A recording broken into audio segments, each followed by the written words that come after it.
Asociación Escéptica de Chile presenta El Poder de la Duda. Reflexiones escépticas en un mundo incierto.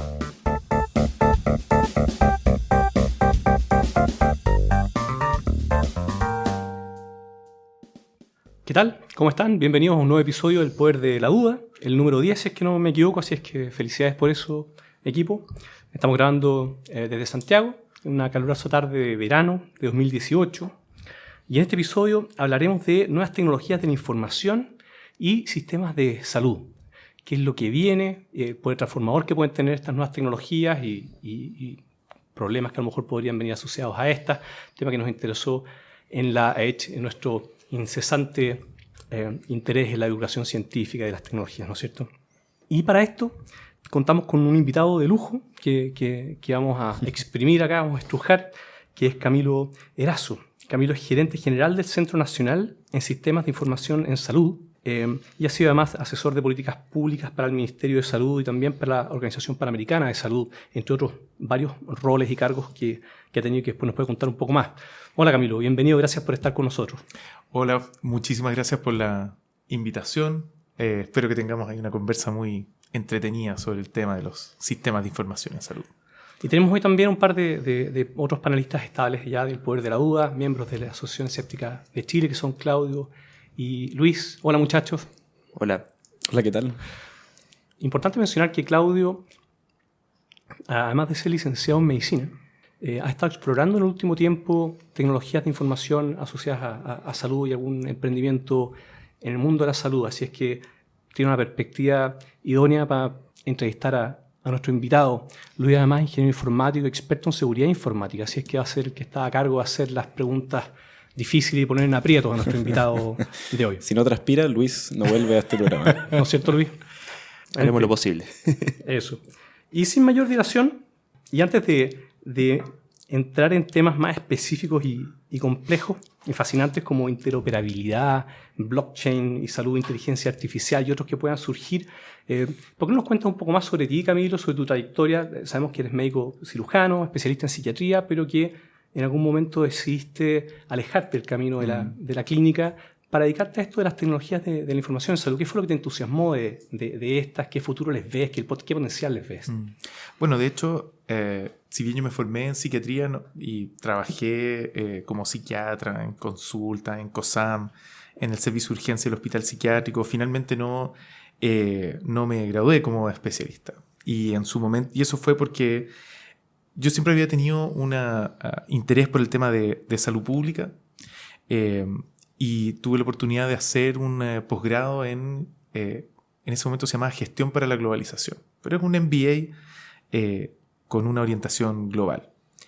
Y yo siempre tuve la intención, mientras estaba terminando mi estudio, y yo veía que las fuerzas que estaban cambiando o que eran más importantes como determinantes de la salud de las personas tenían no tanto que ver con lo que pasaba dentro de la medicina o la salud, sino que más bien con lo que estábamos viendo como fenómenos que tenían que ver más con el lenguaje de los negocios, por así decir, o entender como cuáles son las relaciones económicas entre los actores que hoy construyen lo que entendemos por salud. Y a partir de esa formación me tocó viajar, me tocó conocer experiencias en países como China, como India, viví casi un año en Australia, y ahí tuve la oportunidad también como de ver cómo se estaba cambiando el predominio de los actores económicos en el periodo en que pasó, desde que yo empecé a estudiar hasta hoy. Los actores que dominaban el mundo económico, por así decir, eran actores del mundo de la energía, de las finanzas, y hoy día los 5 principales actores económicos del mundo son empresas tecnológicas. Y entonces desde ese interés también venía como tratar de entender cómo las tecnologías de información estaban modificando o no las bases, digamos, de los sistemas de salud. Y ese interés lo he tenido la oportunidad de explorarlo como desde distintos roles, como consultor, o como asesor en el Ministerio de Salud, como consultor para la Organización Panamericana de la Salud, y en esa oportunidad fue bien interesante también poder verlo a la luz de cómo las tecnologías de información, cómo los sistemas de información son también determinantes sociales de la salud, usando ese lenguaje. Y ahí, estudiando el tema, apareció el tema de la relación que hoy existe entre innovación en tecnologías de información de salud y emprendimiento. Y por lo menos a partir de la exploración o de la investigación que estábamos haciendo en ese momento, parecía que las innovaciones más interesantes, las más disruptivas, las más desafiantes para el orden establecido de salud, por así decir, venían de la mano del emprendimiento, tanto emprendimiento privado como emprendimiento social. Y parte de eso fue la motivación de involucrarme en un emprendimiento de salud digital como gerente médico y empezar a ver si realmente, usando tecnologías sencillas en ese momento, usábamos mensajes de texto y llamadas automatizadas a pacientes de atención primaria que eran portadores de enfermedades crónicas, veíamos algún impacto en su salud y efectivamente vimos que mejoraba el control de enfermedades como diabetes e hipertensión usando elementos tecnológicos relativamente sencillos y que se podían implementar a través de teléfonos móviles que cualquiera tenía en su bolsillo. Y eso, bueno, como buen emprendimiento, tenía una alta tasa de posibilidad de fracaso, que efectivamente fue así, no, por distintas razones no resultó eso, pero también fue una tremenda oportunidad de aprendizaje como para entender hoy día cuáles son algunas de las claves más importantes que determinan el éxito o el fracaso de proyectos de innovación tecnológica en salud. Después, y si bien siempre he estado de alguna forma tironeado o con ganas, por así decir, de volver a acercarme más a lo clínico de la medicina, me ha ido pasando que he ido derivando, digamos, hacia roles que cada vez más tienen que ver con cómo pensar en el rol que pueden tener las tecnologías, los sistemas de información en salud desde un punto de vista de salud pública y también como muy general, digamos. Y eso es lo que me ha ido llevando, digamos, hasta tomar este rol hace algunos meses como gerente del CENS, del Centro Nacional en Sistemas de Información en Salud, que tiene esa perspectiva también, de una perspectiva bastante amplia, bastante transversal, cómo entender esto que está pasando y cómo acelerarlo para que vaya en beneficio de las personas. Si nos puedes contar, porque claro, el CENS es medianamente autoexplicativo en cuanto a nombre, pero nos puedes crear un poco de la historia porque es un centro reciente, tiene objetivos bastante claros. Efectivamente, el CENS nació a partir de un diagnóstico de la situación en salud que se hizo desde Corfo. Se estableció ahí un grupo que era el Salud Más Desarrollo y que convocó a distintos actores del mundo de la salud, gente de salud pública, salud privada, desde la perspectiva de los aseguradores de salud, FONASA, desde la perspectiva de lo que denominamos prestadores, ¿no es cierto?, los hospitales, los centros de salud.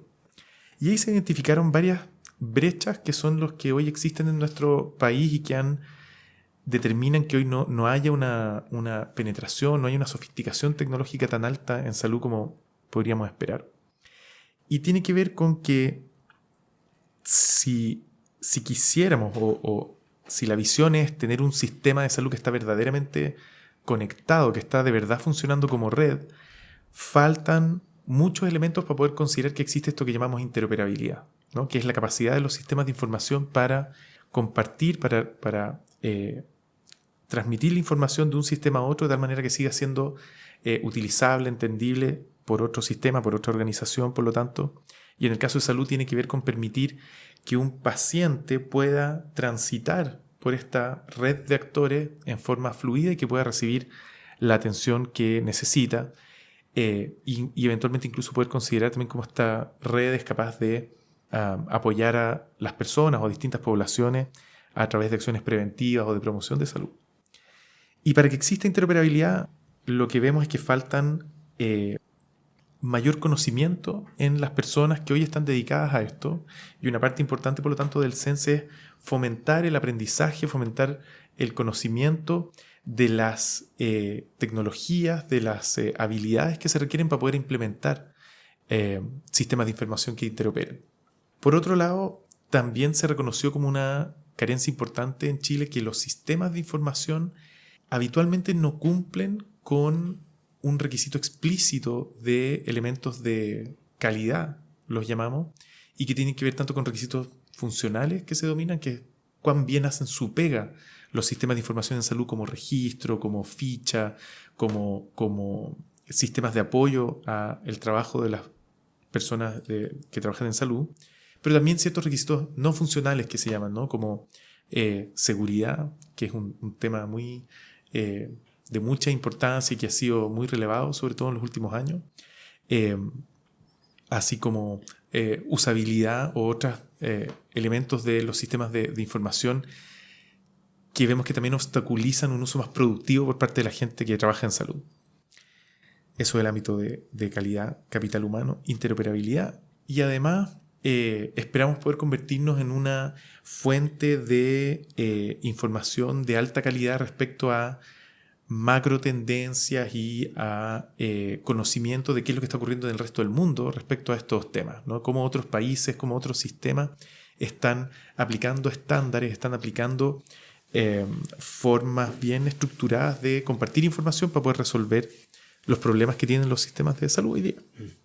Eso es lo que hace el SENS. Y en comparación con esos otros países, en tu experiencia, ¿cuáles estarían haciéndolo más o menos bien? ¿Tendrían servicios relativamente de buena calidad? Pensando en un tema que salió de soslayo, y es que una cosa es contar con un dispositivo médico, que sea un marcapasos de última generación, una bomba de insulina de última generación, etcétera, una antena enchufada al cerebro, como salió últimamente.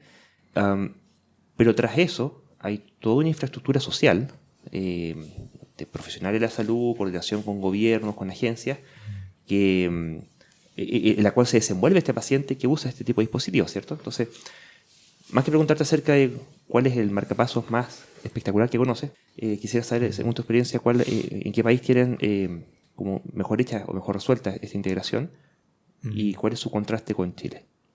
Es una buena pregunta. Mira, antes de contestarla, igual quería terminar de contar como del SENS que nace con financiamiento de Corfo, ¿no es cierto? Pero está formado por los que hoy son probablemente los académicos, los expertos más importantes en el ámbito de informática en salud en Chile, de las universidades de Chile, la Católica, Concepción, Valparaíso y Talca.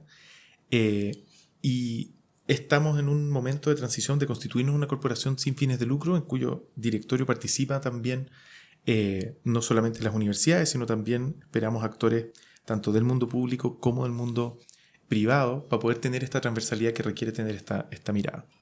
Porque efectivamente la mirada tiene que ser una mirada país, ¿no? Tiene que ser una mirada para ver. Y con esto me apego, digamos, para poder contestar esa pregunta, porque ahí lo que uno tendría que ver es qué país ha logrado hacer un mejor encaje, por así decir, respecto a las necesidades de su sistema de salud con los sistemas de información que está implementando. Porque es muy difícil separar las dos cosas, ¿no? Entonces mucha gente de repente habla de Finlandia, ¿no? Y como, no, tienen un sistema de salud que interopera y que la información fluye y es fantástico, pero eso probablemente responde también a cómo está organizado ese sistema de salud, donde una proporción muy importante de los servicios son otorgados en el mundo público y por lo tanto responden a una lógica bien parecida, que es muy distinto de nuestro sistema de salud, que está muy fragmentado, donde hay una participación mucho más importante del sector privado respecto a otros países. Entonces hay países que han como resuelto bien algunas partes del problema. Nosotros miramos bastante o nos interesa conocer las experiencias que hoy, por ejemplo, ahí tienen en España, donde es uno de los países donde tienen una mayor una mayor cantidad de ingenieros formados en estándares de interoperabilidad como HL7, y eso les permite hacer conversar sus sistemas de información. Pero eso también probablemente responde a que España tiene una configuración bien especial, donde tienen 19, si no me equivoco, comunidades autónomas, cada una con su propio sistema, y donde se hacía imprescindible para poder hacer conversarlos, tener gente preparada para poder implementar esos sistemas. Por otro lado, es inevitable mirar a lo que pasa en Estados Unidos desde la perspectiva que han ocurrido varias cosas en los últimos años ahí. Por una parte, hubo una digitalización muy rápida de los hospitales a partir de las acciones que tomó en su momento el primer gobierno de Obama, que como respuesta a la crisis económica estableció una serie de estímulos para incentivar ciertos sectores de la economía. Y ahí en ese momento se generaron incentivos financieros a través de rebaja de impuestos a las organizaciones de salud que digitalizaran sus sistemas de registro. Y gracias a eso, digamos, en pocos años la proporción de hospitales que tenían una ficha electrónica en Estados Unidos aumentó drásticamente. Si antes estaba en un orden de, aquí a lo mejor me voy a carrilear un poco con las cifras, pero ponte tú que si era 20%, hoy día está más cerca del 80-90%. Y ahí tú puedes ver, mira, hubo una acción efectiva de parte de un gobierno para promover la digitalización de la salud. Pero eso acarreó también muchos problemas, porque no necesariamente se consideró en ese momento cuál iba a ser la estrategia de interoperabilidad, y hoy día entonces están lidiando también con cómo hacer conversar esos distintos sistemas de información, y han generado diversos modelos, frameworks, estándares que por el tamaño de ese mundo es interesante conocer y ver cómo están resultando.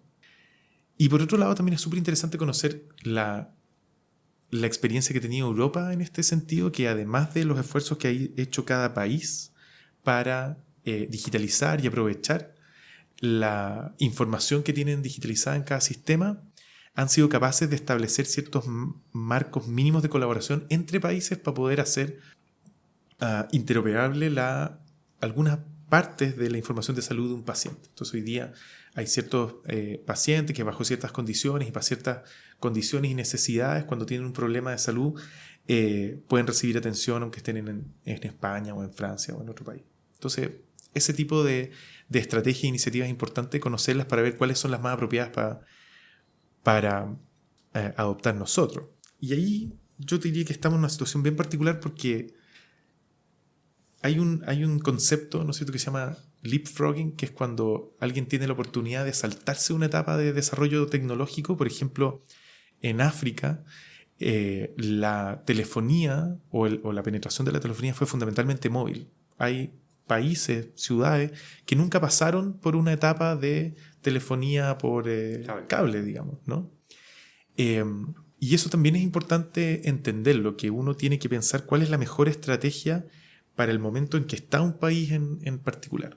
Y aquí es donde uno tiene que preguntarse si eventualmente estamos en una situación de ese tipo, donde si bien tenemos que conocer esa experiencia que hay en otros países, el hecho de que todavía tenemos muchos hospitales que no están informatizados abre algún tipo de oportunidad como para poder saltarnos un paso y más bien avanzar directamente hacia la definición de estrategias para compartir datos entre hospitales públicos y otros sistemas que no necesariamente nos tenga que hacer pasar por los mismos errores y caminos que hicieron en otras partes. Y es donde viene el tema de interoperabilidad, justamente. Oye, a propósito de interoperabilidad, mencionabas el tema de seguridad, que yo creo que es como mi inquietud fundamental sobre ese tema. Para aterrizarlo un poco, si uno piensa en la ficha clínica del paciente, que uno mismo, cualquier otra persona, ¿no es cierto? Y que dicha información esté fácilmente accesible y disponible en distintos centros clínicos públicos o privados, atención primaria, secundaria, terciaria. ¿Cómo se resuelve el tema de la seguridad? El asunto de la privacidad en general, en el mundo moderno, con las nuevas tecnologías de información, internet, etcétera, es uno de los temas más importantes que ha aparecido como de conflicto, ¿no es cierto? ¿Cómo se resuelve que tengamos acceso a esta tecnología, a esa información, esa comunicación con el resto, y al mismo tiempo conservar nuestra privacidad? Y parece que la privacidad ha ido perdiendo la carrera. Y en salud el tema de la privacidad, la confidencialidad, se llama en la relación médico-paciente, es especialmente delicado. ¿Cómo se resuelve eso? ¿Se resuelve de alguna manera? ¿Hay un trade-off? ¿Va a haber que hacer ciertas renuncias? Es súper interesante como las aplicaciones particulares o las reflexiones como particulares que uno puede hacer respecto a seguridad de la información, privacidad y confidencialidad en el ámbito de salud. Una primera como conversación que siempre se da es: ¿qué es más seguro? ¿La ficha en papel o la ficha en algún formato digital? ¿No es cierto?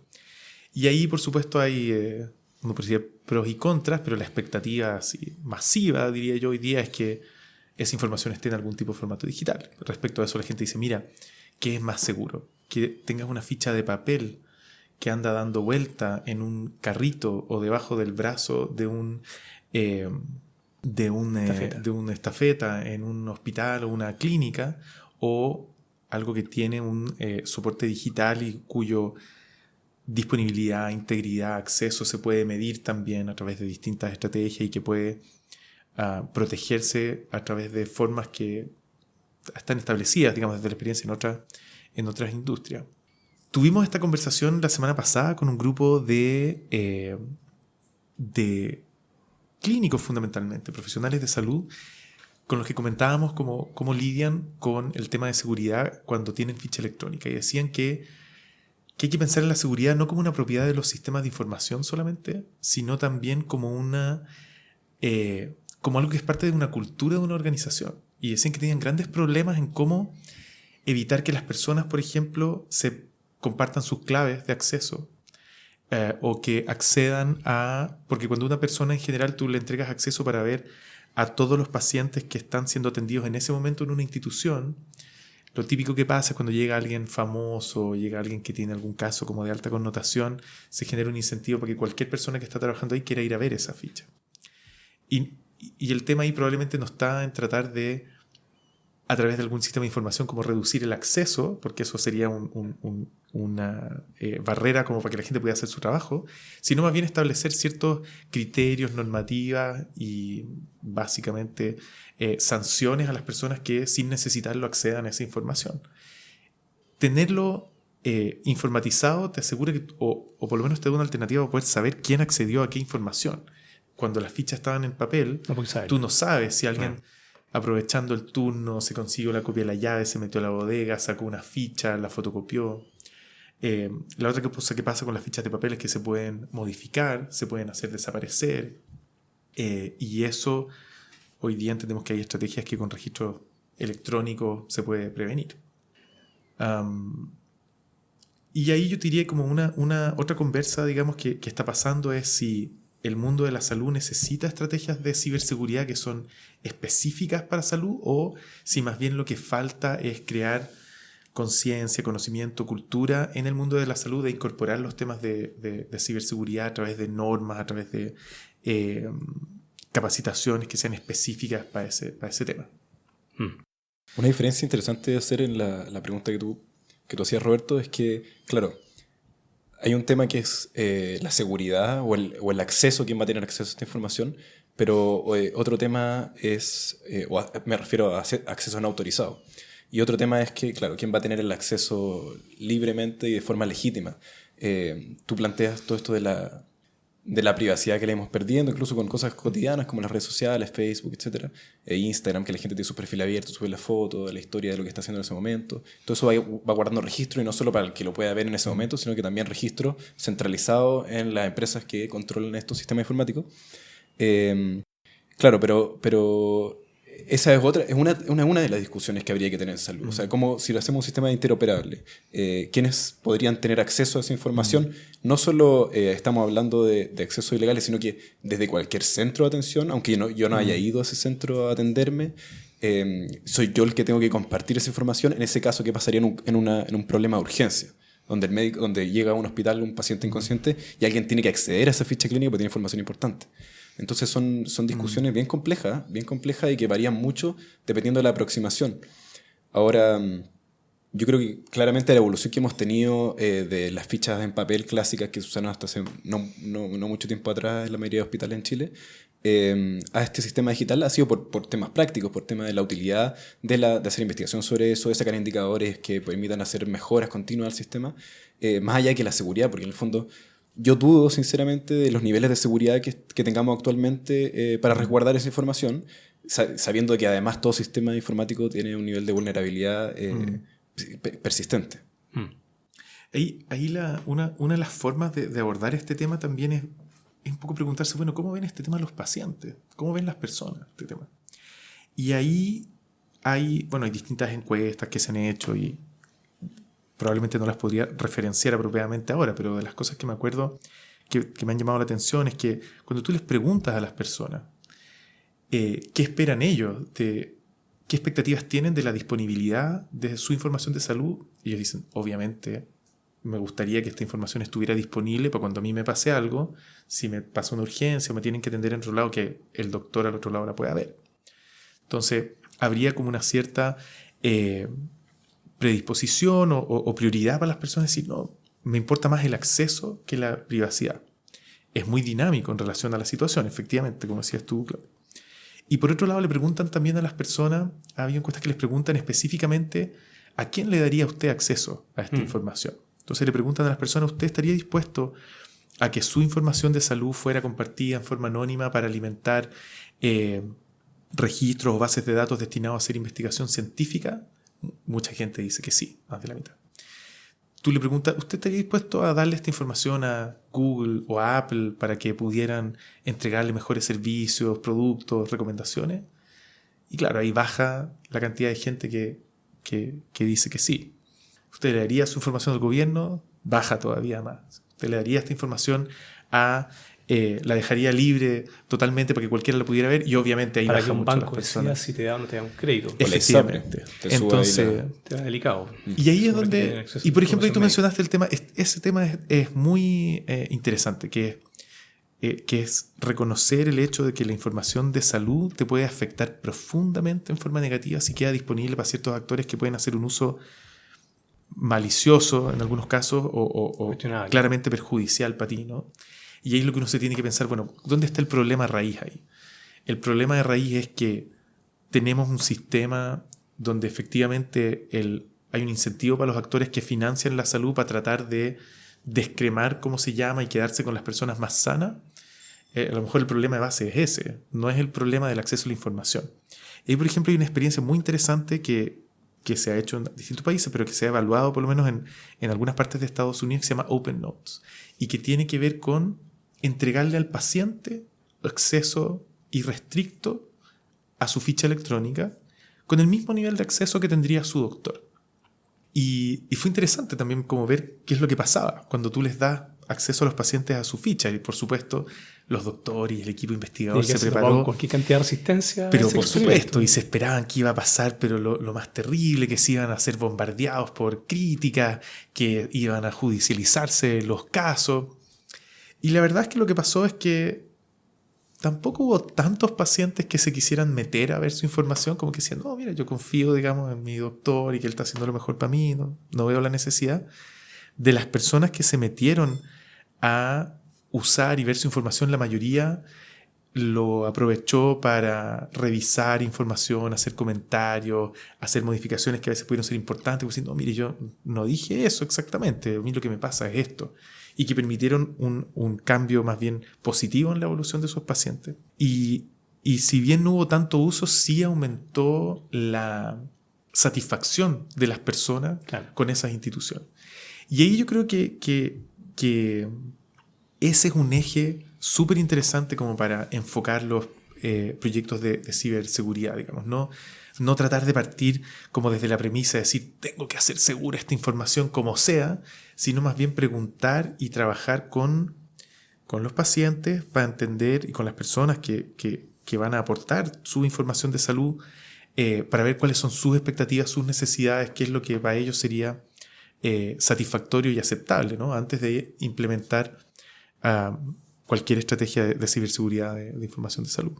Ahora, el marco normativo es súper claro respecto al rol que tienen que tener las instituciones de salud, que son guardianes de la información que está en la ficha clínica y por lo tanto la tienen que proteger y defender, digamos, en cualquier formato en el que esté. Y eso ya te marca un piso desde el cual trabajar.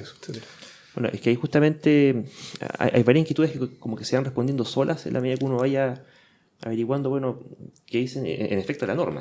Lo primero es tener una cultura a nivel social de que la seguridad en general es importante, de la información en particular, al punto de que, bueno, por algo los legisladores en todo el mundo, algunos países más que otros, lo protegen y ponen ciertas salvaguardas, ¿cierto? Porque se sabe justamente que en la medida que esa privacidad se vulnere, se utiliza en forma negativa, en efecto, en contra de la gente.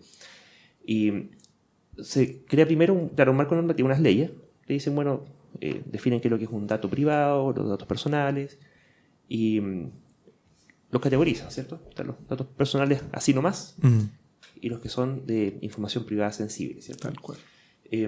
Esa información privada es sensible no porque sí, sino que porque tenemos experiencia histórica, ¿cierto? Que sistemáticamente ha sido utilizada a lo largo de la historia del mundo básicamente para exterminio, en última instancia. Y ahí aparecen todo el tema de la orientación sexual, del credo religioso, filiación política, origen étnico y cosas de salud en general. Bueno, se protegen y se establecen salvaguardas porque, bueno, en última instancia va a haber gente que va a administrar este dato y se establece la titularidad del dato, ¿cierto? Se dice, bueno, que es la persona la dueña del dato, o sea, soy yo el que sé, qué sé yo, qué cosa me pasa a mí.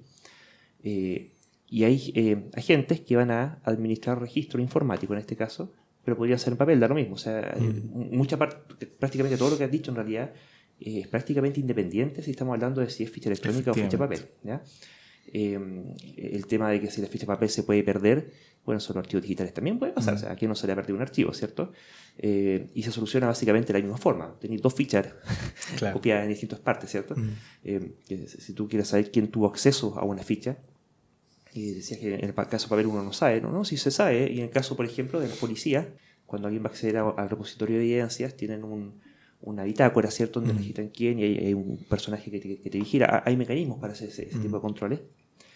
Y cuando se pasa a lo digital, el problema es que, primero, si bien la gente en general tiene conciencia de la importancia de la privacidad para las cosas mundanas que le afectan directamente en el día a día, cuando se pasa al mundo digital, se pierde la perspectiva. ¿Ya? Sigue siendo exactamente el mismo problema, pero se pierde la perspectiva y por tanto se le resta importancia. Las medidas de seguridad que cualquiera tomaría sin tener ningún tipo de calificación experta en temas de seguridad, ¿cierto? Con temas materiales, mundanos, que cualquiera tomaría medidas de seguridad, cuando se pasa al mundo digital, como se pierde la perspectiva, ya no se traspasa la información, pero no se traspasa las medidas de seguridad al mundo digital. ¿Okay? Y la gente no tiene conciencia de que son importantes, ni que existen cuando existen, o no las usa, o qué sé yo. E incluso ex post, una vez que ocurren los incidentes de seguridad y ocurren las filtraciones, cuando son cosas materiales, pues tú te das cuenta que te robaron, qué sé yo, el televisor y a lo mejor hay una cámara que lo filmó y vas con la policía y rastreas a alguien con lo que fuera. Con el tema informático, en la medida que no... O sea, en los computadores las cosas no pasan solas. O haces que pasen o no pasan. Y lo que pasa es aquello que tú le dijiste que pase, no lo otro. ¿Ya? Por mucho que uno crea que le haya dicho tal cosa, lo que ocurre es lo que uno le dijo que hiciera. Y así como en el caso de una filtración de fichas de médica en este caso, o cualquier registro de base de datos en general, si no tomaste las medidas pertinentes para evitar que eso ocurra, y las medidas pertinentes para poder hacer un análisis forense cuando ocurra, lo que ocurre es que ocurre y no te das cuenta que ocurre, que es peor que el caso material, ¿cierto? Y me cuelgo lo último que dijiste, digamos que están establecidas las medidas de protección en el sentido de que en este caso las instituciones de salud son los agentes custodios de esta información, ¿cierto?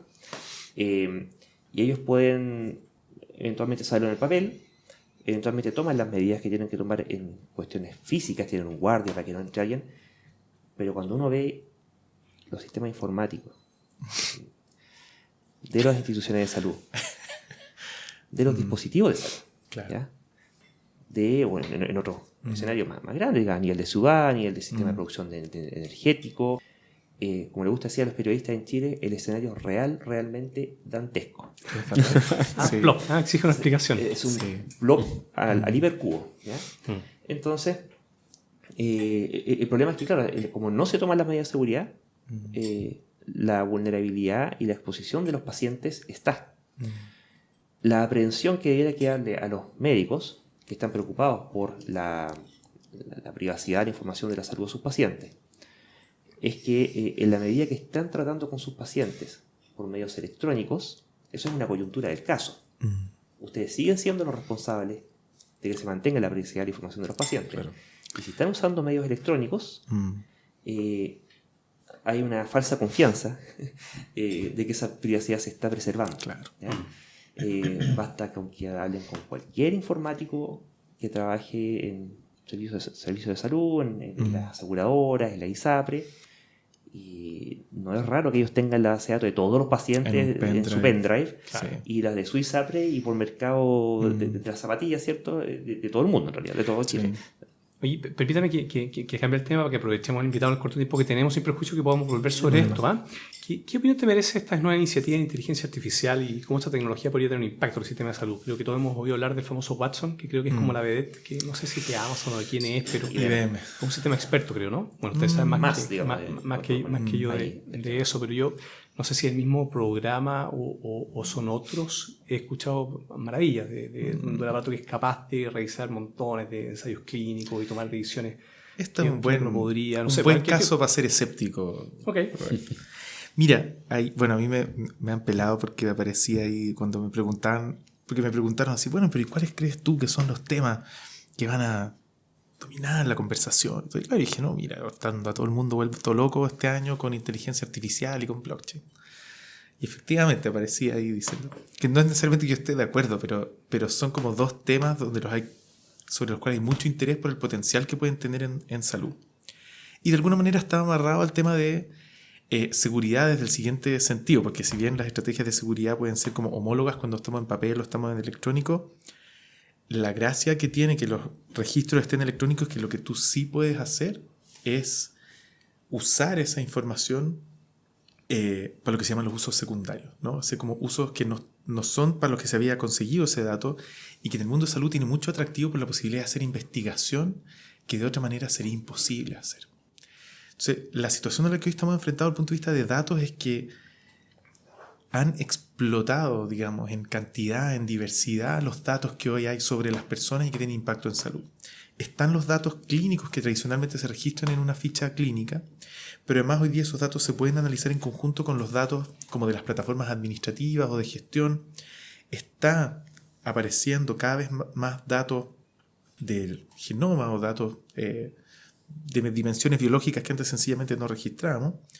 Y están los datos también que las propias personas van generando y capturando a través de sus dispositivos móviles. Y eso es un insumo, por así decir, para poder construir fuentes de datos y de información que se pueden analizar a través de técnicas que se han desarrollado solamente hace muy pocos años. Cuando la gente piensa en inteligencia artificial, ¿no es cierto?, también saltan al tiro como hartos caricaturas comunes, los robots que nos van a venir a matar o que van a venir a reemplazar a los doctores y que son, bueno, caricaturescas justamente por eso, porque reducen la realidad de una forma muy simplista. Pero lo que sí está pasando es que hoy día, desde el año pasado recién, han aparecido evidencias bastante fuertes de que sistemas que usan mecanismos de inteligencia artificial, sin entrar en el detalle, para mantenerlo en tema general, son capaces de ejecutar procesos diagnósticos, sobre todo en el ámbito de datos que se alimentan fundamentalmente de imágenes y que son capaces de reproducir, digamos, con una capacidad comparable la de un humano experto en decir, mira, a partir de estas imágenes yo digo con un cierto porcentaje de certeza que esta persona tiene una neumonía. O a partir del análisis de imágenes tomadas con fotos de piel pueden predecir si una lesión va a ser maligna o no. Lo más interesante, te diría, que está pasando es que si bien esos sistemas por sí mismos están alcanzando una calidad comparable a los humanos y por lo tanto podrían tener alguna oportunidad de reemplazar esa actividad, es muy difícil pensar que no van a ser usados en conjunto o como parte de una actividad que hace un doctor. Y lo interesante es que cuando tú le entregas ese sistema, ¿no es cierto?, de diagnóstico inteligente artificialmente a un médico o a un operador experto, digamos, es capaz de alcanzar un grado aún mayor de precisión respecto al diagnóstico. Entonces aquí no hay que pensar tanto como Terminator, sino más como Iron Man.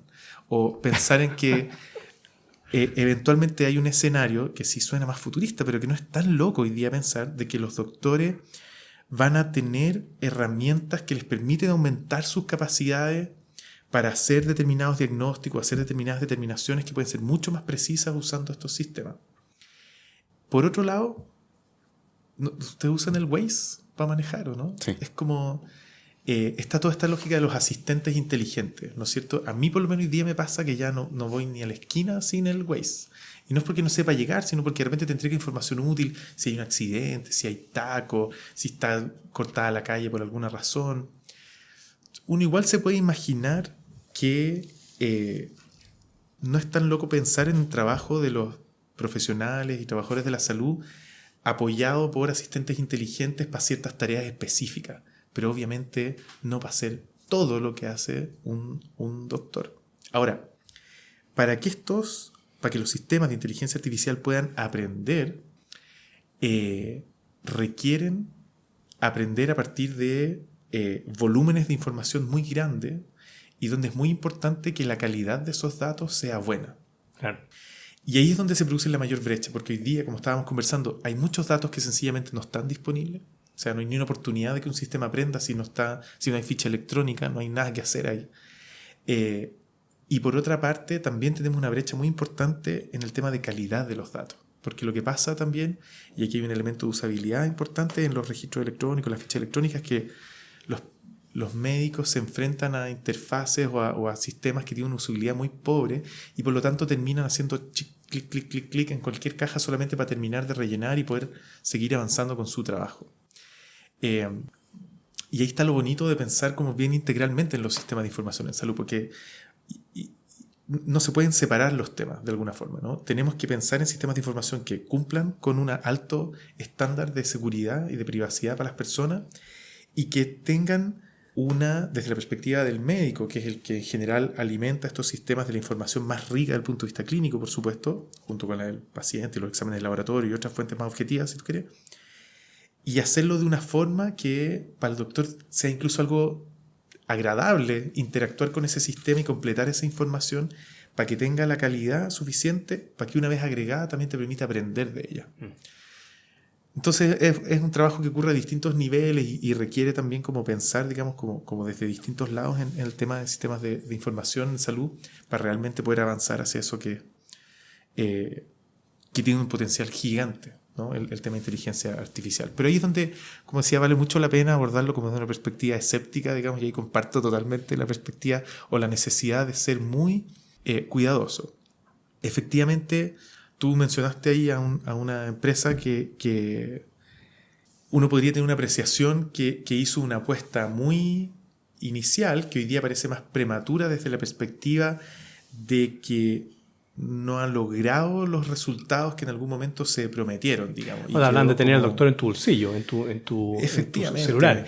Y es muy distinto tener una inteligencia artificial que analiza datos objetivos, por ejemplo, una imagen, como dices tú, a que trate de capturar información que el paciente tiene que entregar. Eso es mucho más difícil. O sea, y ahí está el problema, ¿no es cierto?, como esto del hype, ¿no? Que es como un vicio, ¿no es cierto?, de las comunicaciones actuales y que es como imposible escapar de ello, pero es como cuando un concepto se instala en un cierto ámbito de comunicación, termina siendo como un gancho, ¿no es cierto?, como algo que tú te puedes colgar de eso.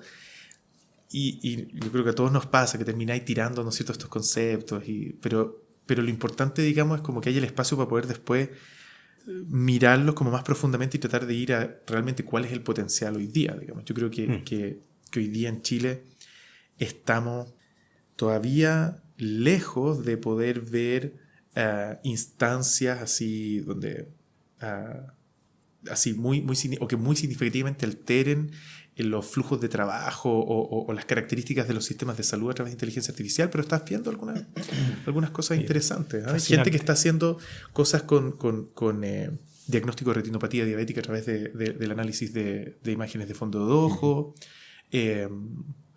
Hay grupos, digamos, haciendo estos análisis a gran escala de genoma. Vas a empezar a tener como datos que se puede hacer. El tema de tumores en la piel. Y ahí hay que ver también como cuál es la transferabilidad de los aprendizajes que se hacen en un contexto a otro. Entonces, hay mucho para darle vuelta ahí. Bueno, y se nos ha ido volando el tiempo, increíble. Eso es muy bueno para hablar. ¿Tienen algún comentario ustedes sobre este tema? Sí, porque luego, después va a tener que cerrarse, se nos fue volando. Daniel nos está llamando al orden desde la mesa con el tiempo. Desde los controles. Sí, desde los controles. Sí, yo voy a tratar de achicar mi comentario. A mí me parece muy interesante el tema de la inteligencia artificial y la relación con salud. Tengo otra visión, sí, yo no soy tan positivo. Soy muy positivo en cuanto a su utilidad.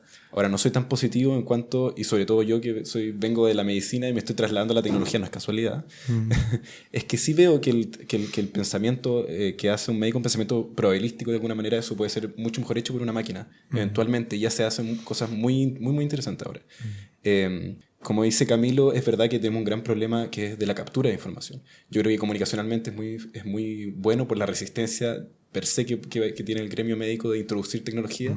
Esto de que el fondo está ayudando y todo. Pero si uno lo piensa, ¿cómo es el entrenamiento de un médico? Lo que hace un médico básicamente es estar muchos años, en cual la gran cantidad de esos años está directamente en el hospital acompañando a alguien que tiene muchos años de experiencia y que le va dando básicamente el feedback. Y eso es a nivel miniatura lo mismo que uno hace cuando está entrenando una inteligencia artificial. Entonces, es súper interesante porque hay un gran esfuerzo, gasto en recursos, gasto en tiempo, gasto en recursos humanos también, en entrenar a esta gran masa de médicos. Y uno podría hacerse la pregunta: ¿qué pasa si agarramos esa cantidad, si la pudiéramos medir una unidad de energía estándar y trasladarla hacia el procesamiento de esta información para desarrollar un gran sistema experto? Yo creo que claramente en las imágenes, por cómo está de avanzada esa área, es muy aplicable, pero no me extrañaría ver el sistema y ver a los médicos eventualmente, para nuestra tristeza, reducido a un rol más bien de recolección de datos, de acompañamiento psicológico y al procesamiento, a la parte interesante, que yo encuentro la parte más bonita de la medicina, que el pensamiento como ya uno se imagina de Sherlock Holmes, de tratar de deducir y resolver el problema, relegado eventualmente a una máquina que lo va a hacer mejor que nosotros, y vamos a tener que aceptar que si queremos nuestro interés real son el mejor outcome para el paciente, vamos a tener que echar un paso a un lado y quizás dar el espacio a esas nuevas tecnologías. Es que yo creo que ahí es donde hay un rol tan importante como para gente como ustedes, que está pensando, digamos, como en los sesgos cognitivos y en las limitaciones de las personas. Ayer estaba leyendo una cosa que era cómo un equipo había sido capaz de implementar o de entregarle a los médicos que estaban trabajando ahí información relevante que había sido obtenida a través de una plataforma de inteligencia artificial para que fuera incorporada en los procesos de toma de decisiones. Y lo interesante de eso es que no se los trataran como de enchufar al doctor, en el sentido que no se lo arrojaban en la cara, así como: doctor, lo que dice toda la evidencia acumulada hasta ahora sobre cientos de miles de casos de esta enfermedad es que usted tendría que hacer esto en el mejor de los casos.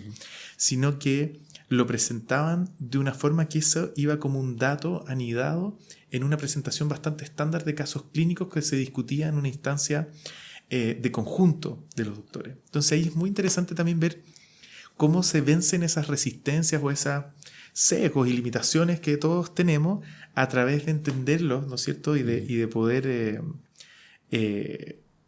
enfrentarlos, digamos, también racionalmente, pero haciéndose cargo de que existen. Y eso yo creo que efectivamente es bien importante para pensar finalmente cómo las tecnologías de información van a cambiar la forma en que las personas operan y cómo los doctores trabajan. Eso es lo fascinante. Yo creo que tenemos mucho rato para seguir en eso y que van a pasar cosas bien interesantes y que tenemos que estar ahí muy conectados y atentos para poder, ojalá, promover las que vemos que son más importantes y que pueden tener un mayor beneficio para los pacientes, y tratar de prevenir las cosas que nos acercan más a Black Mirror que a otra cosa. Ahora, bueno, es interesante que no hay que irse tampoco acá como que empezamos a discutir sobre el futuro, pero creo que hay muchas cosas que resolver en el momento, y por eso existe el SENS, y por eso también estamos nosotros desde el área del emprendimiento tratando de desarrollar soluciones, porque en el fondo hay problemas mucho más básicos que tenemos, y andar pensando en esto es una volada súper interesante, pero que en la práctica puede tener un impacto en un tiempo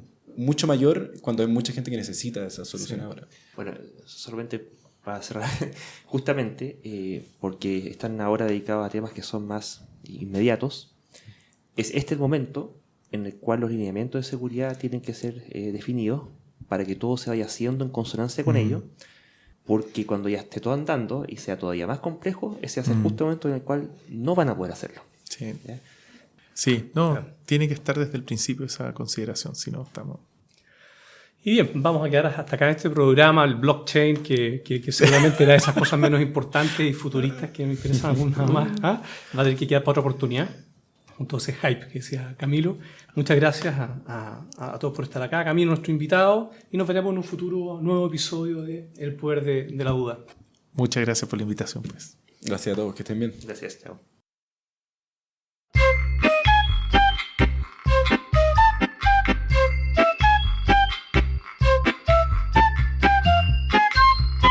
Este programa es producido por la Asociación Escéptica de Chile, AECH, organización dedicada a la promoción del pensamiento crítico, la razón y la ciencia.